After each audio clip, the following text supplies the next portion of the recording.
making things happen. I'm Hanisha Lalwani. Welcome to my show.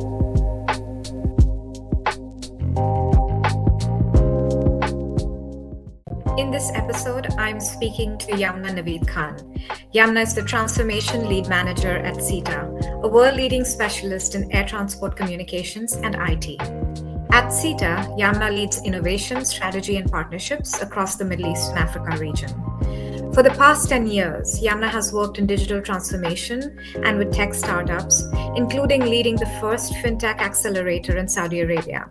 She founded employee benefits startup called PerksPlus, which ranked amongst Forbes Middle East 50 UAE startups to watch out for. Yamna has consulted and mentored many startups and SMEs in the UAE, as well as has run workshops and programs especially for women-led businesses. Yamna has been featured in leading magazines as a female founder and was also nominated as Young Entrepreneur of the Year by ArabianBusiness. Let's get to know how she makes things happen.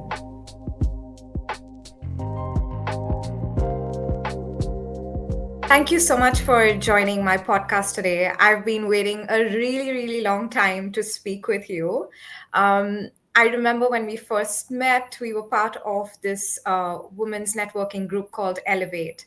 And in our first interaction itself, you seemed to come across as such a fun, smiling, but intelligent person.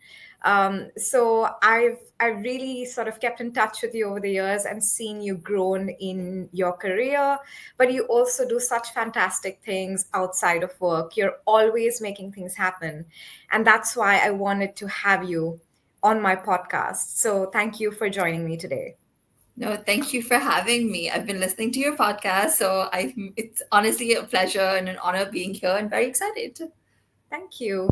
Yamna, you are what we call the quintessential Dubai baby.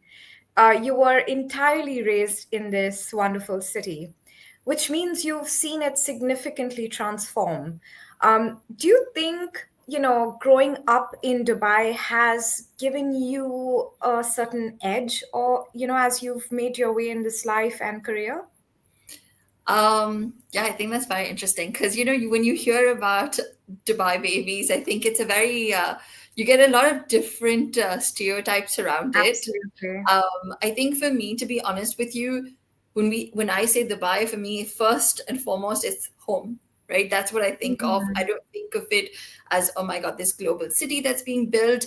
And it's very interesting because the more you kind of see, especially in terms of media and stuff, it's the next London, the next New York, if not already, and stuff. So it's a very interesting take from people who are coming in, and that's the kind of perception they have. Versus for a lot of people, who are brought up in Dubai, for them it's our hometown. It's that sort of thing. But I think it also really helps because it gives us a very kind of like good perspective around what it means to grow from a regular mid-sized city to the global leader that it is today, and to kind of be able to grow with it. So because for us, like from our childhood, we were kind of growing with the city. So I think that was a very interesting take. It shows a lot of different things, but I think one of the major things that comes out of it is really kind of seeing you can see that things can grow from just an average medium-sized city to anything that you want it to be. It kind of shows you what leadership looks like. It shows you what execution is really about. So I think it's a very you kind of think about these things a little bit. So definitely I think when you see these things happen, you think about it from your perspective as well, and you're like, maybe things can happen, if you put your mind to it and if you execute it in the right way. And so, yeah, maybe a little bit of that definitely comes into play. I completely agree with you. It's about taking an ambition and seeing it happen right in front of your eyes. And that's something that I felt when I moved to the city back in 2016. You really feel ambition and vision come to life. Yeah. And I particularly wanted to ask you that question because, transformation has been at the core of the city's growth and success. And you currently are the transformation lead at the company you work at. So your answer about observing the city's leadership and execution is very pertinent in that sense then. Um, After you graduated from school here in Dubai, you studied a bachelor's of electrical and computer engineering from Carnegie Mellon University, a top ranking university with really, really competitive acceptance rates. Um, let's address the elephant in the room, Yamna. You're a South Asian woman pursuing a degree in the STEM.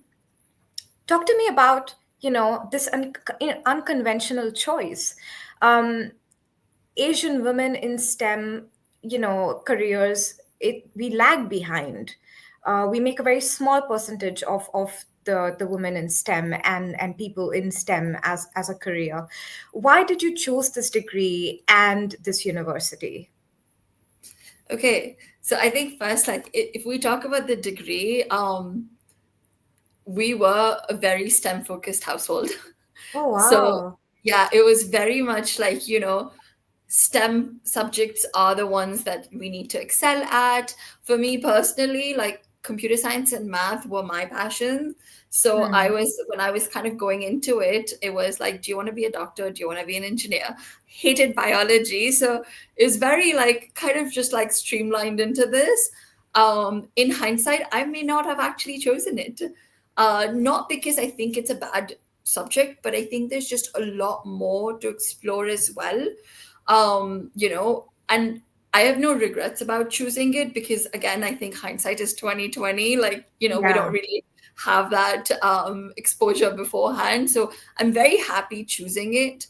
But I think that I would definitely always recommend that to everyone to actually be able to explore beyond your stereotypical subjects as well, Hmm.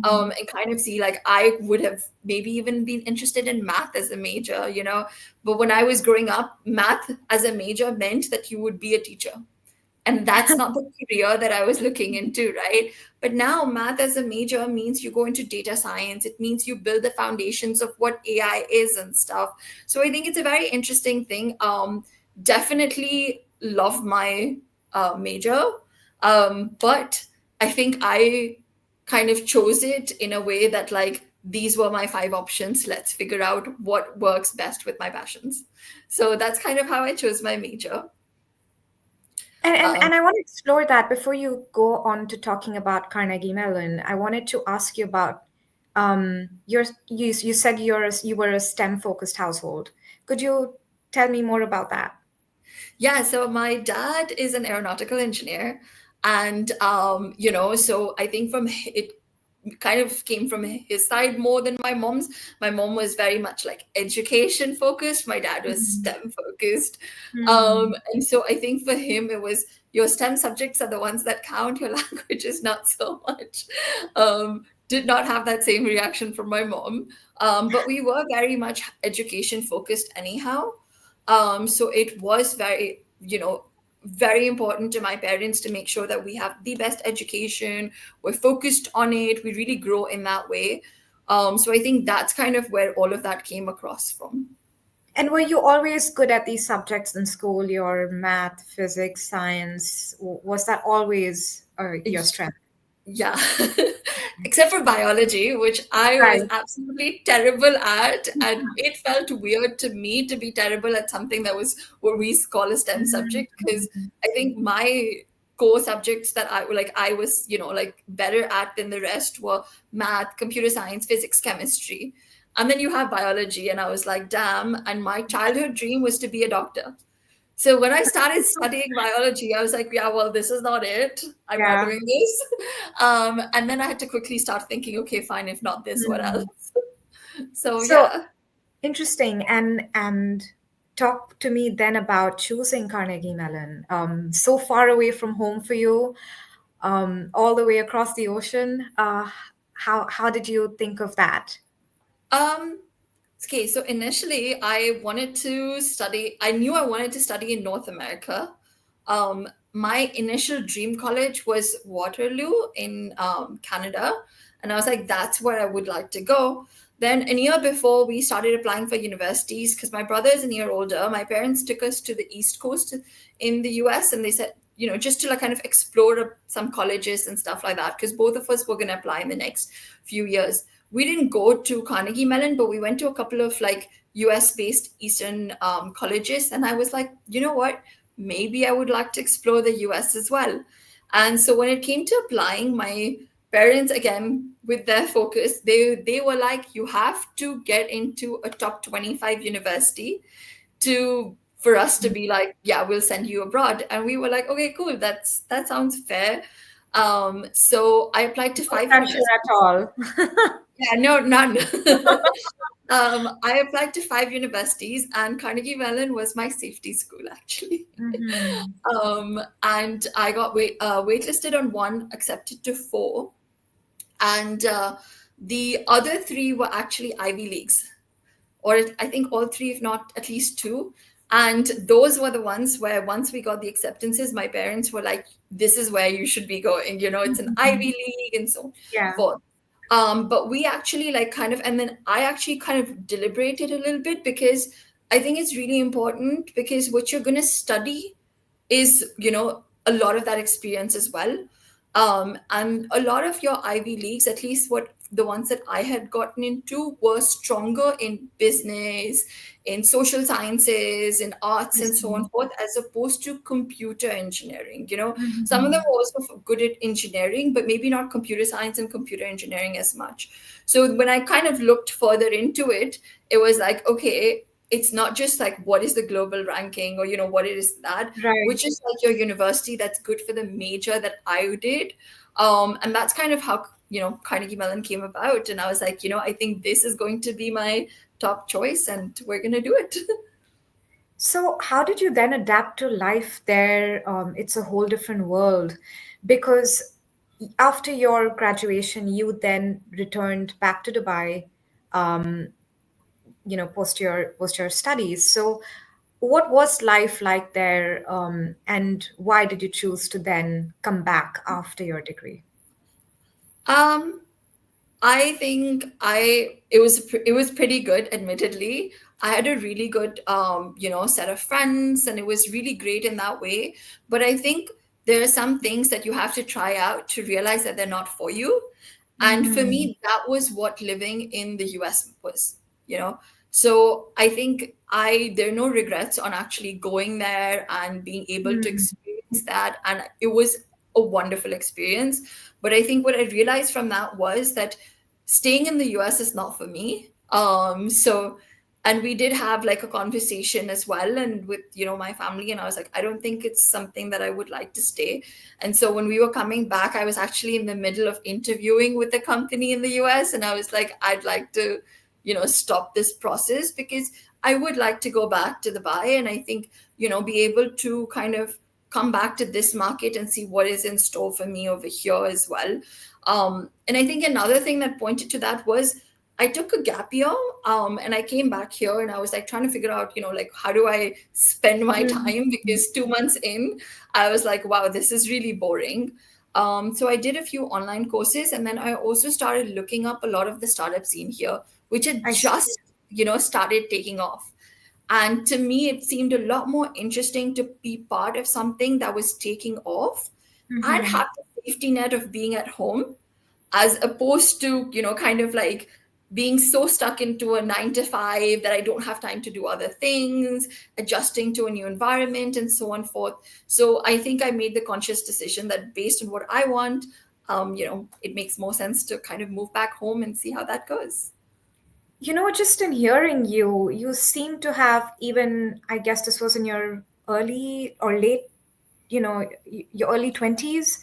You seem to have had a lot of sense of conviction to take these really bold decisions, interviewing for a role back there, but then really sort of testing the waters and having that sense of, wait, this is not where I want to be. I think I want to move back to Dubai.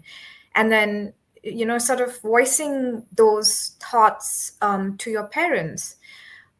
Could you please tell us where that, sense of self-belief and confidence has come from?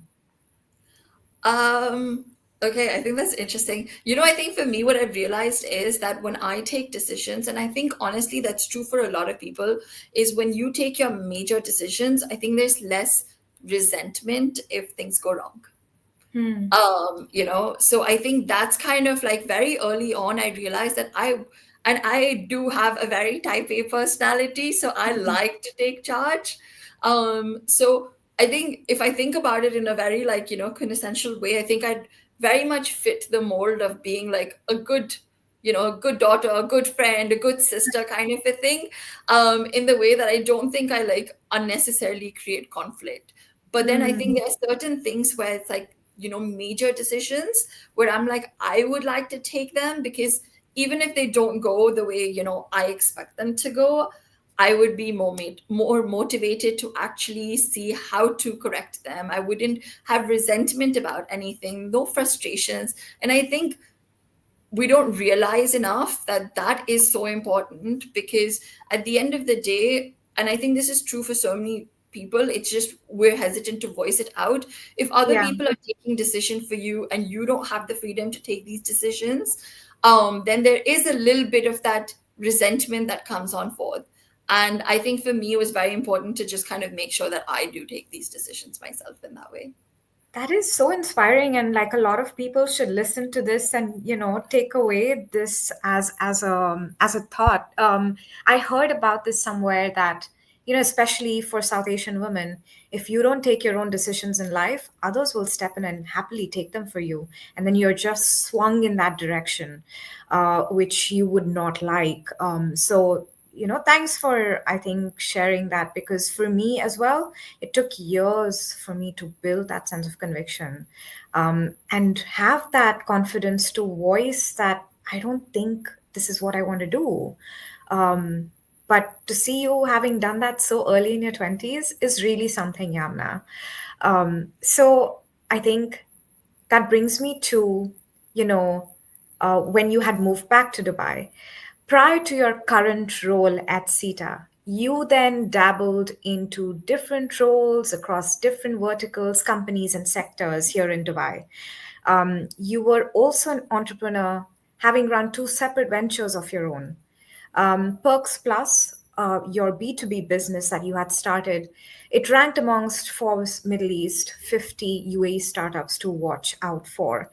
And you also featured as one of Entrepreneurs Magazine's top female entrepreneurs in the Middle East and North Africa region. This is these are amazing titles to have on your badge, and you are out there really challenging stereotypes. You did not choose linear corporate careers. And like most people think, women just start beauty-based businesses if they want to start their own businesses. Um, what did you learn, Yamna, from the highs and lows of starting your own companies, of really achieving these recognitions within the industry? Um, because now you're not running these Yeah. businesses. So, like, what did you learn from the highs and lows of Yeah. your entrepreneurial journey? Yeah. Firstly, I think based on what I said earlier as well about taking my own decisions and then also kind of like, jumping into the startup world, like I think 2 years after I graduated, I do have to say it came with a lot of naivety. Like I was so naive. I was like, I can do anything, Ignorance is bliss, right? That's what they Yeah, say. 100%, right? That's kind of how it came about as well. So I think that was a very interesting thing. Unfortunately, I want to say there were lots of highs, but lots and lots of lows. Hmm. Things didn't actually end up the way I wanted them to. So I think for me, I started Perks Plus 2 years after I graduated. So the first Wow. 2 years, I worked in a couple of smaller companies. I said, what skills do I still need to pick up? Let me start learning them, right? So I was like, okay. And then 2 years in, I was like, okay, you know what? I think I've learned enough. Now I'm just gonna go out there and do my own thing. Unfortunately, I'd say the timing wasn't right. Maybe my execution or the way I was executing things wasn't right. But I still believe in the idea. So unfortunately, it didn't go as I wanted it to. But I think what I realized from that was that I kind of need to look into how to do things differently. Um, and so I said, okay, fine. I want to keep working on Perks Plus. So what else can I do as well? And something that can also get a little bit of revenue stream for Perks, or not revenue stream, more like something that can help fund Perks Plus. Let's put it this way, because it was a self-funded project at that time. So And sorry for my listeners, if you can just give a bit of a description as to what Perks Plus is. yeah, so what PerksPlus was, it was basically an employee benefits platform. The idea was that we get a lot of different merchants or restaurants, gyms that would give corporate discounts, Mm-hmm. and we get corporates to sign up for their employees on a monthly subscription, have access to this platform. So, as because a lot of corporates struggle with increasing pay and salaries for their Yeah. employees, right? But it was a way of like, hey, why don't you just get this monthly subscription, so you're not really increasing their salaries, but you are giving them a way for them to get discounts, so to have more from the salaries that they currently Mm-hmm. have, right? More spending power and so on forth. So that was very interestingly the B2, like the main idea behind it. Personally, I'm a through and through data person. To me, the idea behind it was that gives me a lot of data, and that's kind of what my idea behind it was. So for me it was more like, if I can get someone to, for example, I know someone who's going to the same coffee shop through this corporate discount, 5 times a week or 3 times a week, can I come up with that coffee shop's core audience demographic? So can I tell that coffee shop, hey, the people who visit you often through this platform are the ones who, for example, are between 25 and 30, more females than males.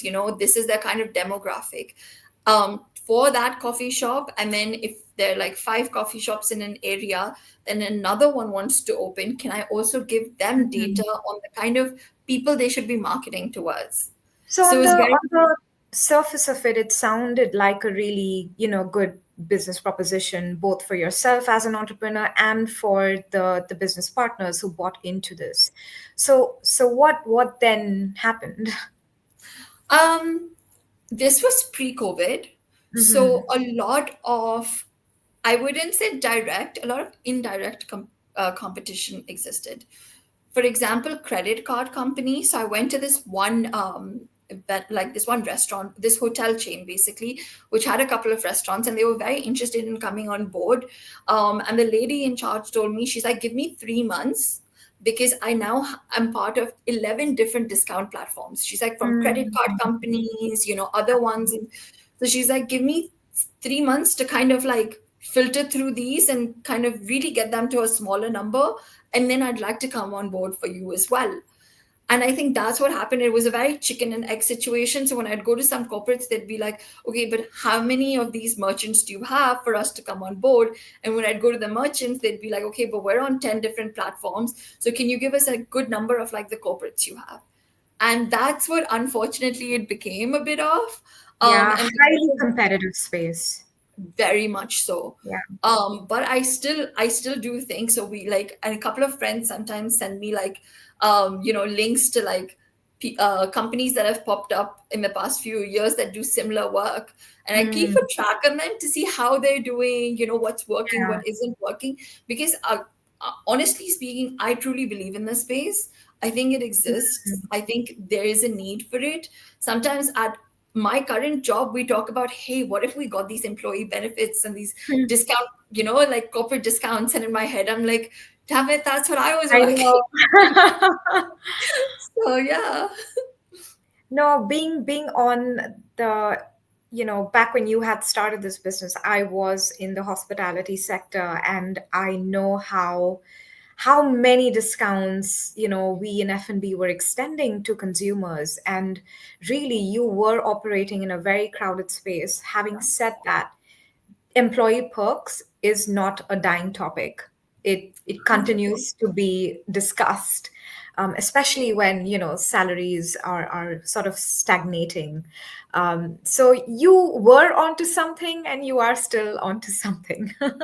Yeah, just gotta figure a way to maybe restart it. We'll see. So I think, Yamna, just to kind of summarize that particular, answer, um, you admit that you were naive getting into, starting your business.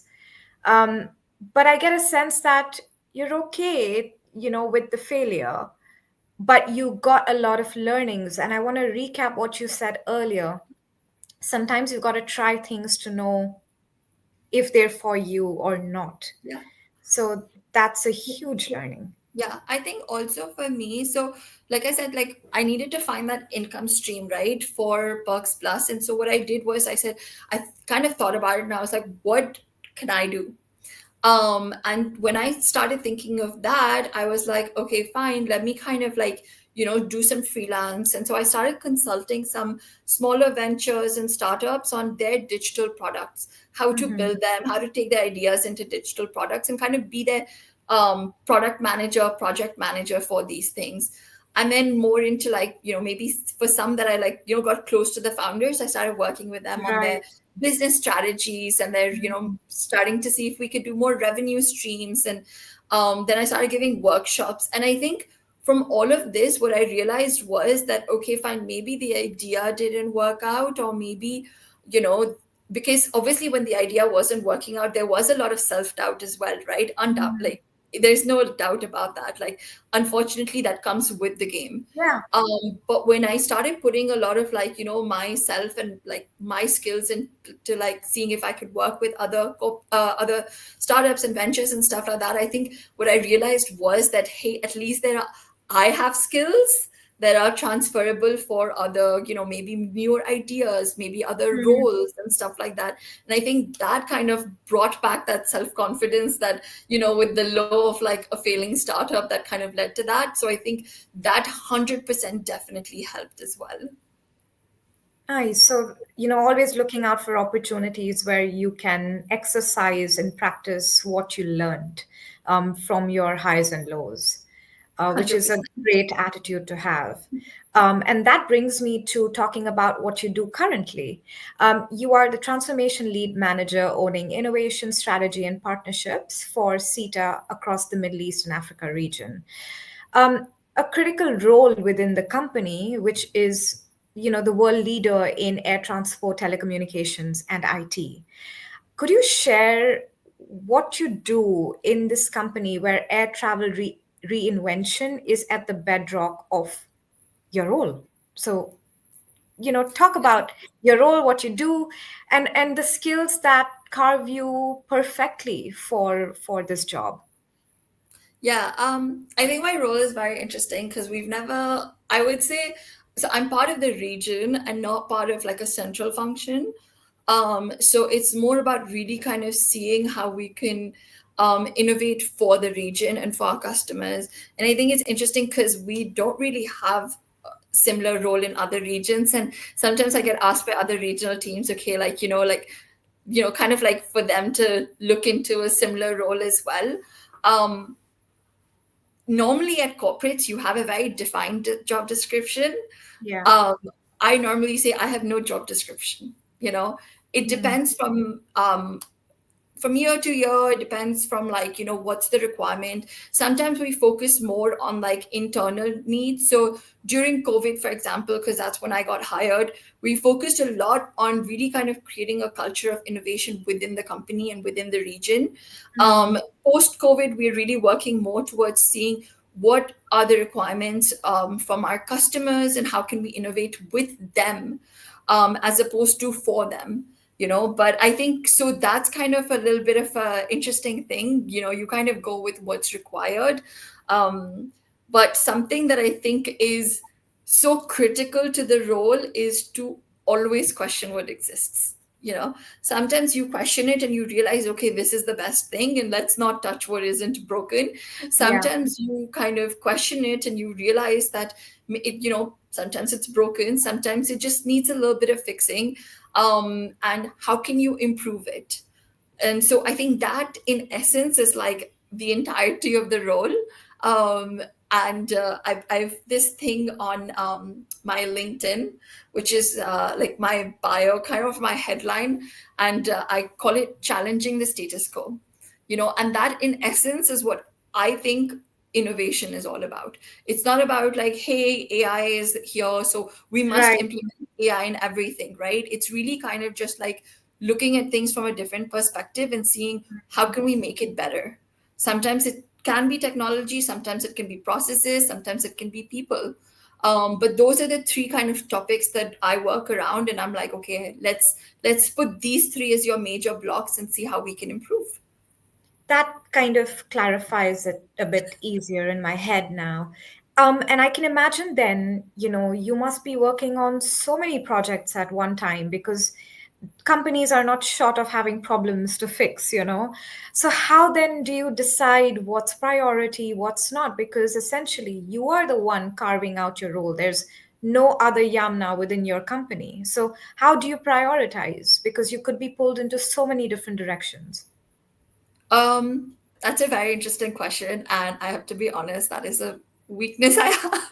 Mhm. If it was up to me, my hands would be everywhere. And that's obviously not something that is possible because then nothing happens, right? So Yeah. I think this is where, like, and honestly, like, I think my company leadership, at least in the region, is amazing.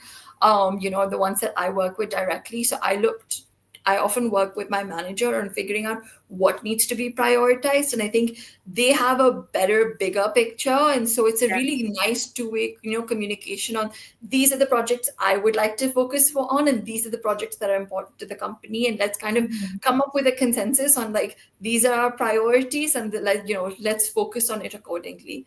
And obviously things change. Sometimes we realize midway we're like, oh, something that we have deprioritized needs to be prioritized. And so I mean, honestly, I think with my all my managers so far, we've had a really good two-way communication. And so with especially with prioritization, because I'm so bad at it, that's definitely something that's helped when we do it that way. So you may not be good at prioritizing just yet, but I would imagine you would have a huge amount of patience because projects in your role could take such a long time to fructify, or you start working on something with so much enthusiasm and then that project goes nowhere. Um, so am I right that patience is a critical factor as part of Huge. being an innovation manager? Huge, honestly.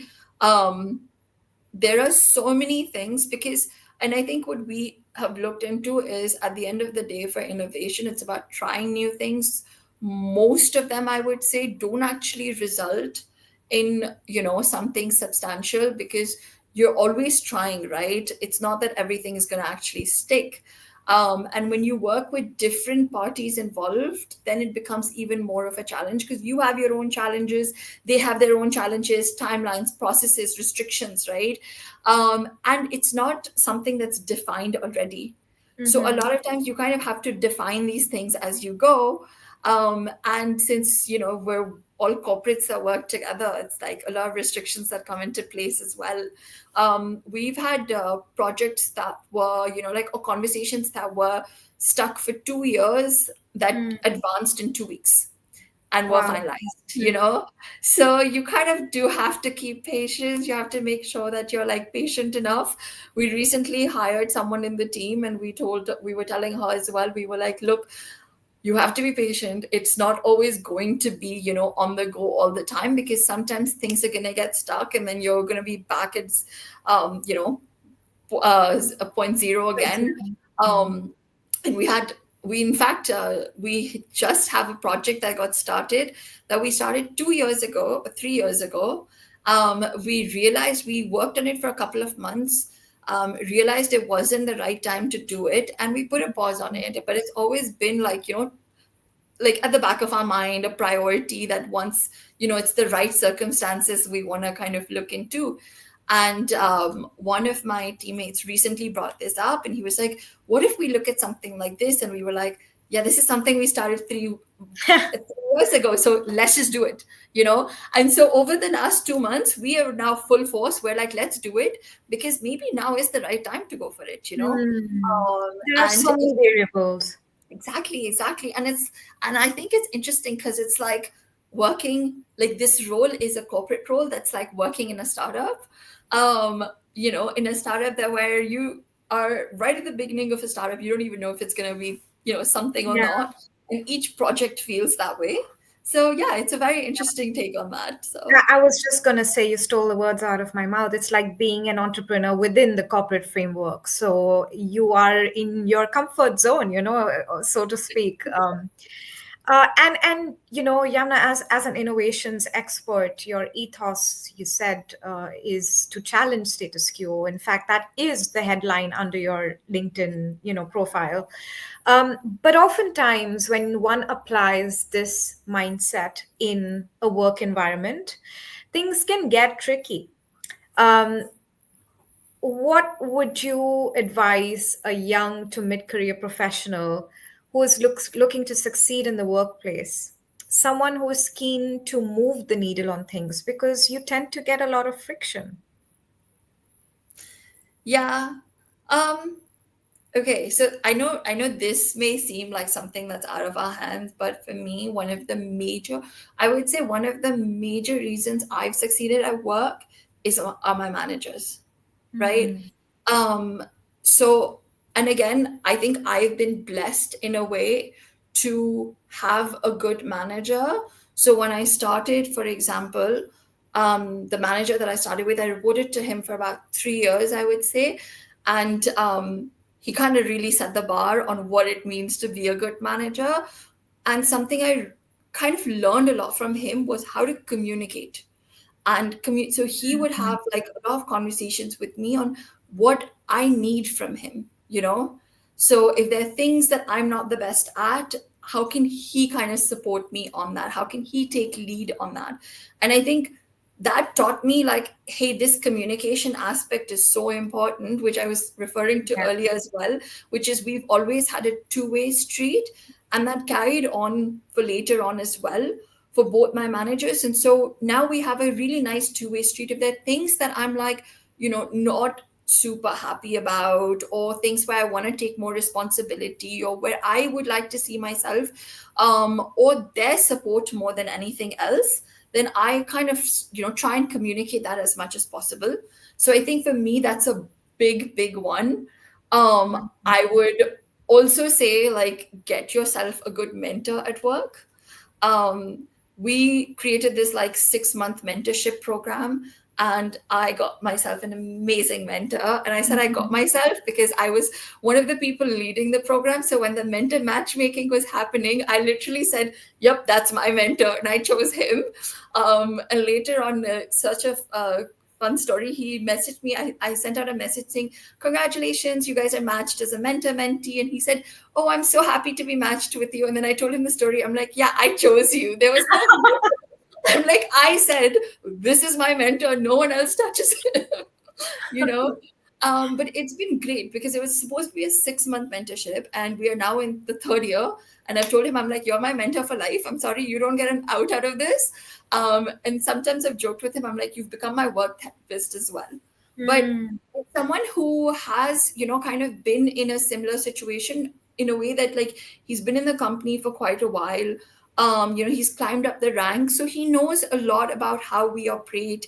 When I talk to him about different challenges, he'll be able to give me a, a perspective on how he's kind of accomplished it, but also broader, bigger picture on how, the company works, how what we're going towards, and how I can kind of work towards things.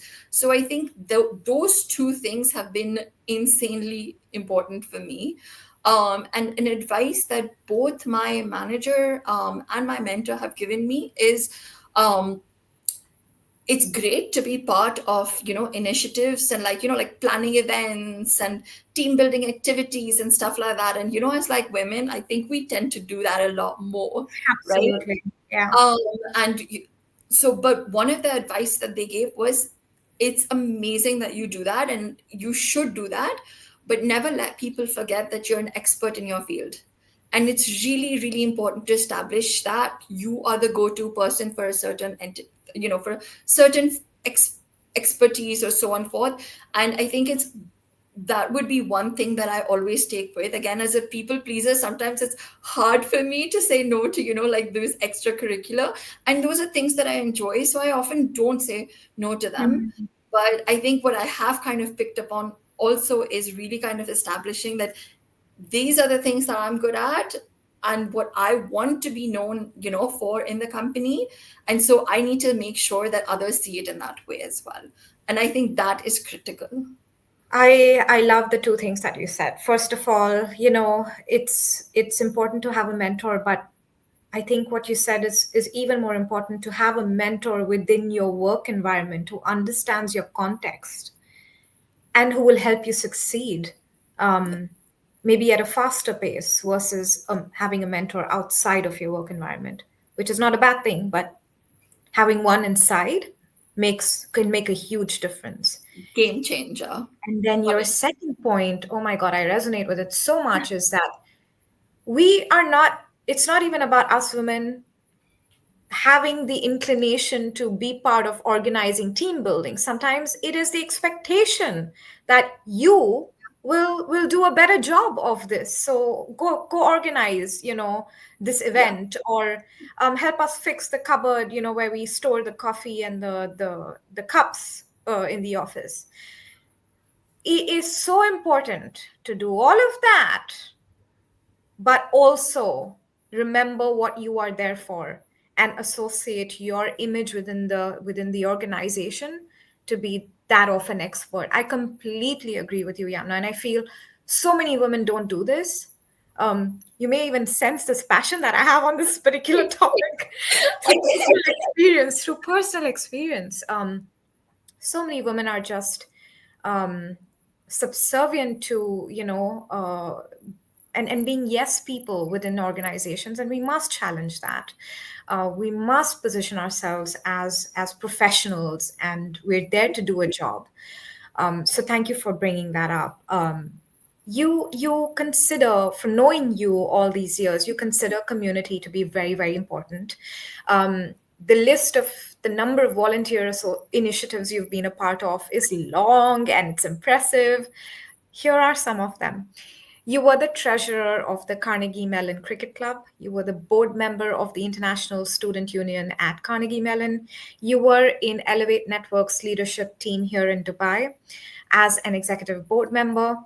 You were also with the Pakistan Youth Forum's UAE chapter, and you are currently the General Secretary and VP of Program Development in the MENA chapter of the Organization of Pakistani Entrepreneurs. Firstly, what's your motivation to expend so much of your time and energy to nonprofit initiatives?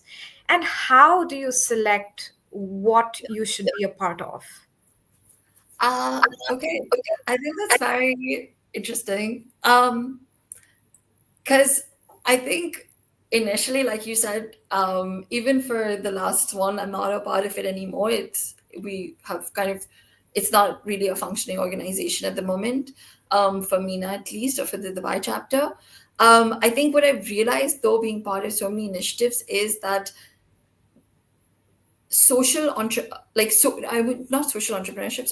initiatives need to have impact, and they need to be all about impact as opposed to the people running it. And unfortunately, what happens in a lot of volunteer organizations is, because you're not really getting paid for it, right? So people always try and see what do they get out of it. And a lot of time that unfortunately ends up being a lot of self-interest, self-promotion. And I think it's a very valuable question of what do you get out of it? Because personally, I have built some amazing connections, including ours, for example, Yes. out of these organizations and being a part of organizations. A lot of my close friends, have come from some of these volunteer organizations. Mm. And I think building that community and that sense of community, because there are shared experiences, there's shared values that come from it. I think that's really a great idea of what you're getting out of it. But what happens often is the mandate of, I started this initiative, so it should be driven the way I want it to, even if there's Yes. impact. Where is my, with a lot of people, it becomes like, oh, how do I promote myself in these Right. organizations, stuff like that. Mm. And the thing is, none of us are getting paid for this. Mm-hmm. So at the end of the day, for most of us, when we look to these organizations and these initiatives, we think about it from an impact perspective. So if there's no impact, if there's no community, then automatically you kind of like step out. Yes. And I think Mm. it took me a while actually to be able to step out quickly out of these. So I think there were some organizations where like I kind of overstayed a little bit, in a way that I kind of stayed, but Mm. then I wasn't really active, and that kind of deteriorated those relationships as well. And then there were ones where I'm like, wow, this is not aligned. So I love these relationships. I don't want to, kind of ruin these relationships. So I'd like to step out. Agree. um and now I feel like I'm a bit choosier about, like, some initiatives and some um these community initiatives and nonprofits that I'm a part of. So like right now I am working with one, which is very interesting. It's with the Pakistani government itself, and they've got initiatives for startups, really to kind of grow the startup community in Pakistan, and I absolutely love it. So there's Mm. a group of people for whom it is their full-time job, and there's a group of people that are volunteering their time. But what I've realized is, even as a mix, it's people who are so professional, who are so driven by this sense of shared purpose, Right. um, that it's not about the people themselves. It's more about, like, what is the impact we're creating, how can we drive things forward. And I actually really, I'm loving it so far. And I think that's the kind of, or those are the kind of volunteering initiatives, community building initiatives, that I would personally like to be part of more than anything. That sounds really special, what you've got there with that initiative where everyone has a sense of that shared vision and it's beyond just me and you. Yeah. It's for the community. So keep doing what you're doing. Because people need your energy, and I can see how much you're fueled by this work that you do um, voluntarily. I see how much that can bring to your professional success as well, and your personal happiness. So keep doing what you're doing. um, I was going through your LinkedIn profile, as one would, and the CEO at your former employer said this as part of his testimonial for you. He said that one very important aspect about working with Yamna is her energy and enthusiasm. This is exactly what I talked about, your energy. She puts her force behind her assigned tasks and delivers with aplomb. So, with you, what I take away, energy, force, delivery. These are heavy, action oriented words that I associate with you. So, my final question is being asked to the right person. How do you make things happen? Okay. Um, I think for me, the one thing that I think would be I would say, like, strong point is persistence. Hmm. um Obviously, like, that would, like, I have to be honest, I'm not the most consistent person, so there's a little bit of clash in that. Sometimes I start things and I'm like, okay, this is not going anywhere, and so, like, that energy kind of dies down. When that energy dies down, I tend to, like, kind of, go back on a couple of things. But I am very, very persistent in what I believe in. So even when we, for example, we're talking about PerksPlus, and I still believe in it. I still think that like, the idea is right. And there's so many ideas that are like, or projects that I've worked on, that I'm like, maybe it's not the right time, but I would still like to go back to them. So I think that persistence bit, when you believe in something and you can kind of, be persistent about it and patient about it, to wait for the right time. I think Yeah. that for me is critical. Obviously, I've learned to also, I think something that I've learned is to get out at the right time, which I have been really bad about.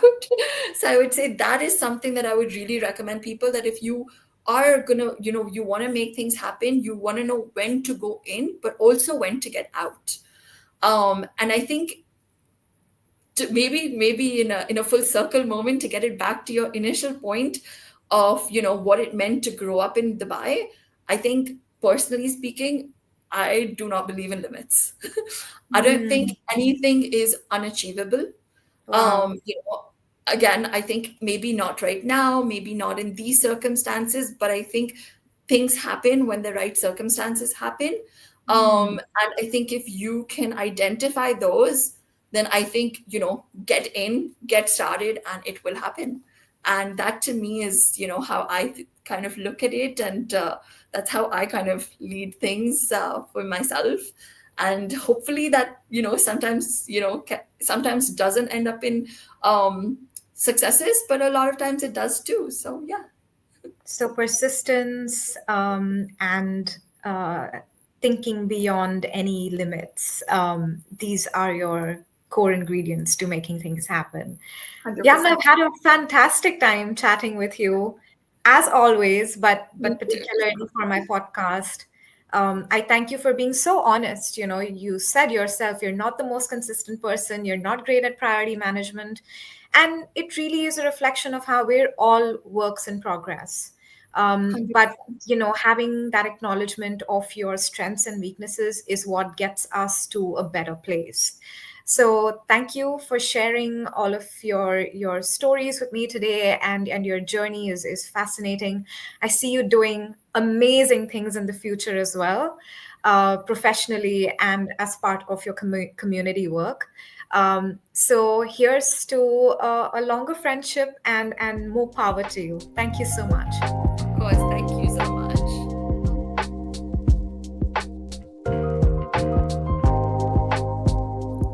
And that's today's show.